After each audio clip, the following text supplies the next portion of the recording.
Hey, this is Jim Horn, and we've got another black and white photography podcast. And this is some great work. I was thumbing through the Leica magazine, the last edition, and as I was looking at photographs, I came across three photographs. I believe it was three, and I was just taken aback. It's the work of Stasia Schmidt up in Canada, Calgary to be exact.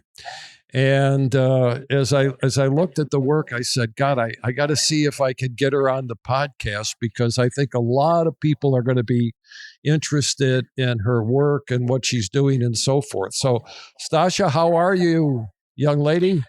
I'm well. Thank you so much, Jim, for having me on a black and white photography podcast. Yeah, I was going to change the name at one time, but then I thought, what's the difference? As long as it's a photography podcast and work happens to be in color, it doesn't really make any difference. It might seem like an oxymoron, but so let me read, and I'm going to screw this word up here, Stasia. So if you would help me, this is from the Leica Women Photo Project, Canada. And the photographers, ephemeral. How do you pronounce that? Ephemerality. Ephemerality. Okay. Project explores the female presence in inhospitable areas, traditionally seen as places of adventure for men. Born in 1978, Schmidt's series encourages the viewer to consider the idea that women have always been present, even though they often remain unrecognized and were not officially registered. The self taught photographer's landscapes and portraits place value on simplicity and form. She feels herself drawn to an unexpected surrealism in natural settings, and in her photographic process combines the influences of subversive femininity with sober reality. I love that. I love that. So, Stasia, how long have you been photographing? Actually, not very long. So I started shooting right at the beginning of 2022, or sorry, 2020. Wow. 2020. And Yeah. what did you do before that? Well, I spent my 30s raising my two young daughters.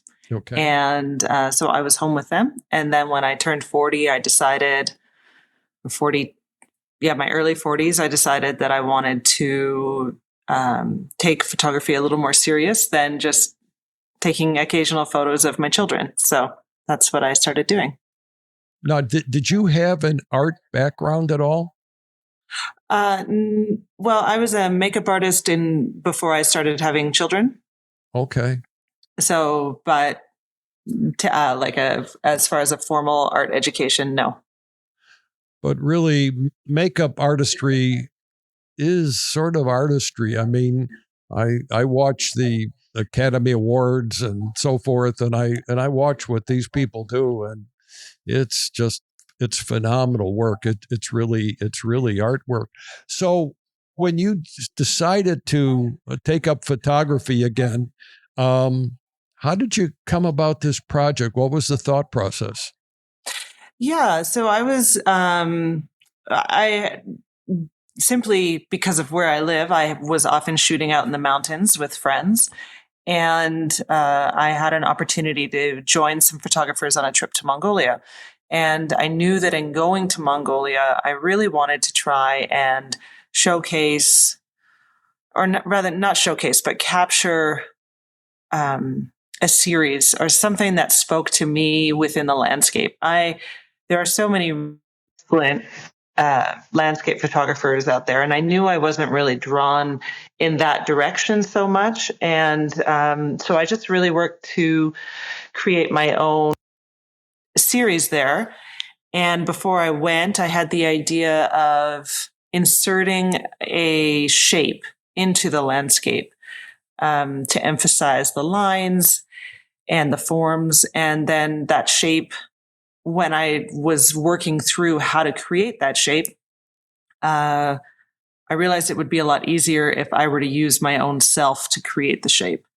And out of that then came this idea of having a ghost within the landscape. So it all came together like that. Wow. Okay. So as you say in your introduction, the fact that Mongolia is not the typically place where men go. I mean, excuse me, women. It's just the guy talks about his trip to Mongolia, but it's really not where women you would typically think women would go. And I think you broken the idea obviously was to break the mold, right? Yeah, I like traveling to kind of out of the way spots, Mongolia, Greenland, Ethiopia. Like I'll go wherever it seems exciting. So, Wow. Okay. yeah. And so as we look at some or the couple of photographs that you have here, maybe you can describe them where you've gotten the idea. And boy, I'll tell you, they're really impactful. Here we go, folks. Okay. This is entitled Ice Fall, but you got to explain how you set this thing up. Yeah. So go ahead. It's all yours. Okay. So this is in Banff National Park. This is a place called Saskatchewan Glacier. And you park on the Icefields Parkway, a road that goes between Banff and Jasper, or Lake Louise and Jasper. And then you hike or a ski or snowshoe. I think it's about 12 kilometers into the glacier. And there's some terrain management, and it's better to know how to move in winter environments. And so you get into the glacier and we're checking for crevasses and watching to make sure that everything is safe. And at this point, this cave has now disappeared. It's gone. It's collapsed. But in 2022, when I took this photo, there was a big, big cave, and it's under the toe of the glacier or the edge of the glacier. Mm-hmm. And we could go in. It was huge. And so I was there, I think, with 3 or 4 friends. And I scouted the cave, and you're always keeping an eye out for falling ice. I mean, you can see the shards down there on the floor where ice has fallen. But I scouted out the cave, found a composition that I liked, and of course, my backpack is behind somewhere hidden there. Pulled out the ghost kind of layers. The camera was set up on an intervalometer, and then I just got in the frame and started shooting. Now, this is actually you in the frame. Is that correct? Yeah, it is.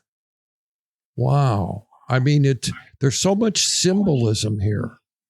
I mean, is what do you see in there?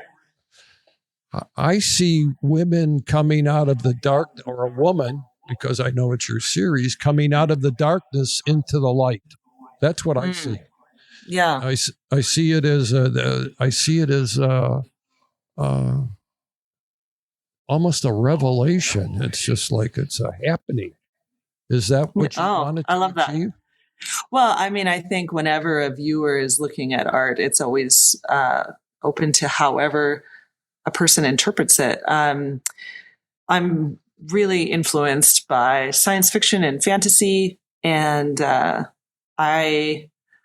right. I did really want to show the light at the entrance of the cave, and then kind of moving towards it. Is she moving towards it, or is she withstanding the wind that is blowing in?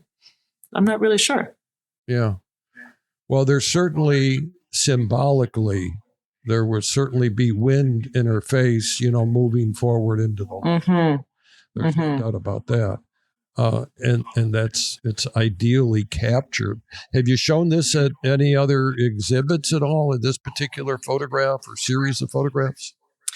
Yeah, so there's a photography festival here in Alberta called Exposure Photography Festival, and I was chosen as 2024's emerging photographer.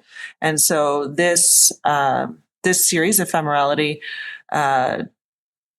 was recognized in that way. And I have the opportunity to either show this series or a different series that I create next year in my own solo show. Wow. Phenomenal. Let's take a look at the next photograph. And if you people that are listening on the audio version, I've also got the YouTube version, and I would suggest you take a look at these photos. The first thing I thought of when I saw this was obviously the ghost-like figure of the woman. Then I saw the flowing of the water somehow matching the flowing of the gown. It just seemed to all work together. Why don't you tell us it? This was an interesting experience. If you go on my Instagram, I actually recently just put up a reel of what this water looked like. This was in Greenland, on Disco Island, which is a large island off the coast of Greenland. And they were having a once in 40-year rain event in September. And so the flow of this water was unbelievable. Very powerful. I mean, there was no way you ever wanted to fall in because you were not going to survive the raging water.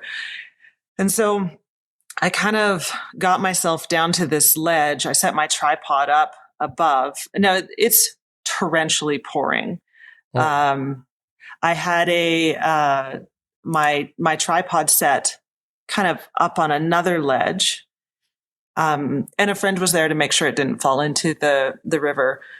And again, set it on the intervalometer and just started shooting. And out of this particular situation, there's probably 200 images that my camera shot. But this one, you're right. I did really like the way the fabric and the water mirrored each other. And it looks like the fabric's kind of making its way down into the water. Thinking back on the other photograph and this one, most photographers wouldn't do that. In other words, number one, you had the pouring rain, number one. And then you obviously had your friend watching the camera, but I had never thought of that. To do a self-portrait, just set it on the intervalometer, as you said, and just start snapping away, and you're eventually going to get the shot you want. And now going back to the ice shot, was that just you? In other words, the camera was just set up. You set the camera up, walked around, and then did the shot. In other words, there wasn't anybody there tending to the camera. No, sometimes I'll ask a friend, "How does this pose look?" Okay, and I'll get feedback and try it. They're challenging images to create, for sure. Well, you're not kidding. Now in the Leica Photo International, I saw three images. Do you have, how many are part of this series? Is it more than 3 or? I think there's 10. 10. Okay. Yeah. And if people wanted to see more of these images, where would they go? Or maybe even possibly might even want to purchase some of the images. Where would they go? Yeah. So I have a website, stasiaschmidt.com. Okay. And they can reach out to me on there regarding prints. The whole series is there as well under Ephemerality. And I love to hear from people. So well, now I can pronounce that word, ephemerality. I couldn't. There you go. Before. That's perfect. Yeah, I couldn't before. So as you're going forward, these are great images, folks. As you're going forward, what is your next idea for your next project coming, next year or this year or the remainder of this year? Yeah, I have a couple of ideas that I want to start shooting. I'm not really sure how they'll turn out. I don't always love to talk about things before I start doing them. Yeah. But I am going to Bolivia early 2025, and I have an idea of some more surrealism type stuff within the Bolivian landscape that I'm very excited about. So we'll see where that leads me. Do you, and I've heard this before, that really the best photographers, before they go to a place to do a project like yours, they do quite a bit of research. Is that what you typically do? Sometimes, yeah. I like to understand what the weather's doing, where the sun will be coming up. If I'm shooting at night, what are the conditions going to be like at night? What kind of light am I going to have? I'd say it's probably about 50-50. I'm never really going to know the composition I want until I'm on location, but I do like to kind of have an idea of how not to waste an extreme amount of time. Okay, yeah. Considering you've put yourself in some extreme conditions, you want to move along quickly. Yeah, some of these are very cold, so I didn't want to be exposed for too long. Yeah, I get it. So for our equipment nerds, what kind of camera are you shooting with? These were all taken with a Canon R5, which has incredible weatherproofing ability. It certainly wasn't covered for any of these photos. And some of the images were taken with a wide angle, some on a 50 millimeter and some on a 70-200, I believe. Okay. Wow. Well, Stasia, you've really, you've been doing this for 2 years, and there are going to be... Oh, no, more like 4 years. Well, 4 years, excuse me. 4 years, and there are a lot more accomplished photographers that are going to be looking at these images and going to say, this is, I think that's the interesting part. You get an idea for a project, and how long did it take you to accomplish the project, the 10 photographs? I mean, you've obviously probably taken, thousands or hundreds and so forth. Yeah, it was about 18 months. Yeah, that sounds about right. It's not a snap shooter kind of environment. No. But I get a lot out of that. So I enjoy that process. Yeah. Well, this is really good. Stasia, I certainly appreciate you being on the program, and I will send you a link to the YouTube video and to the podcast audio. I'll also reference StasiaSchmidt.com in the show notes. So if people want to take a look at this whole series, they can certainly do that. That's where I'm headed after this podcast. Well, thank you so much, Jim. It was a pleasure being on.